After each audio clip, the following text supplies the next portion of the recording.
मेळाव्याच्या वेळेला मी पुन्हा येईन, म्हणजे पुन्हा येईन मी हे आता फार बदनाम झालेलं आहे. तर तसा नाही, मी एकदा वचन दिलं म्हणजे दिलं. त्याच्यामुळे तुम्हाला वचन देतो की विजय मिळेपर्यंत आता आपण थांबायचं नाही आणि विजयोत्सव सुद्धा याच आझाद मैदानामध्ये आपण साजरा करूया.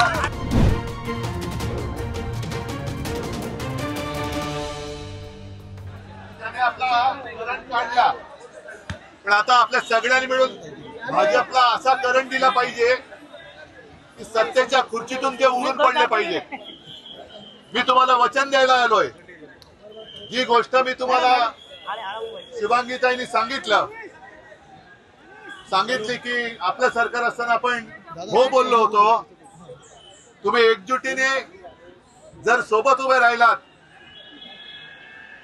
तर आम्ही सगळे मिळून तुमच्या हक्काचं जे काही आहे ते दिल्याशिवाय राहणार नाही. आपण नेहमी असं म्हणतो, कारण आपली संस्कृती आहे, पितृदेव भव, मातृदेव भव आणि गुरुदेव भव.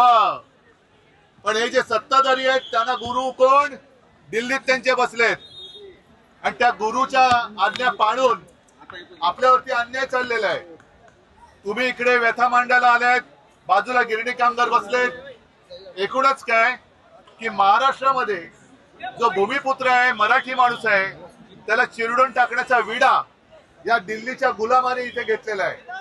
आणि आपण सगळे मिळून जर का एकवटलो तर याने एकच धडा असा शिकूया की पुन्हा हे वळवळ करायला महाराष्ट्रामध्ये शिल्लक राहणार नाही. मी तुम्हाला मुद्दामहून तुमचं कौतुक करायला आलो की तुम्ही एकजुटीने इकडे आलेला आहात. शिवसेना पूर्ण ताकदीने तुमच्या सोबत खांद्याला खांदा लावून हा आपला लढा जिंकेपर्यंत सोबत राहील हे तुम्हाला वचन देतो.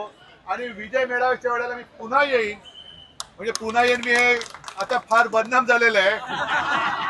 तर तसा नाही, मी एकदा वचन दिलं म्हणजे दिलं.